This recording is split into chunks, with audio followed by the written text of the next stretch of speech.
સોરઠ સૌરાષ્ટ્ર કાઠિયાવાડની આ પવિત્ર ખમીરવંતી ભૂમિમાં આપણે જે દુહાઓ આપના કવિઓ લખેલા છે તે હું આપની સમક્ષ આ જે પ્લેલિસ્ટ બનાવેલ છે જે દુહાની જમાટ છે એમાં હું રજૂ કરું છું।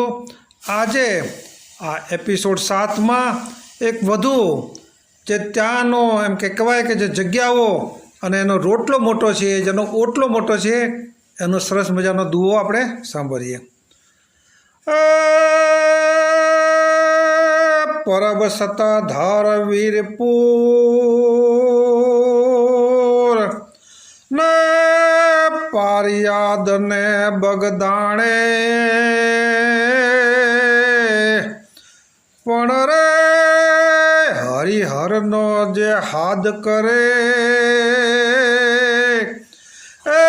એ રોટલો કાઠિયાવાડી, અરે રે રોટલો કાઠિયાવાડી। આ બધી જગ્યાઓ આપ જે દીધા પરબ સતાધાર વીરપુર પારિયાદ બગદાણા, ત્યાં ભજનની સાથે રોટલો એટલે ભોજન પણ પ્રસાદ રૂપે આપ આનંદ માણી શકો છો અને આપણા જીવનને ધન્ય કરી શકીએ છીએ। આવા દુહાઓની સાથે આપ મોજે દરિયા ચેનલમાં પ્લેલિસ્ટમાં જઈ ભજન, લોકગીત, સામાજિક વાર્તા અને હાસ્ય પણ સાંભળી શકો છો અને આનંદ માણી શકો છો।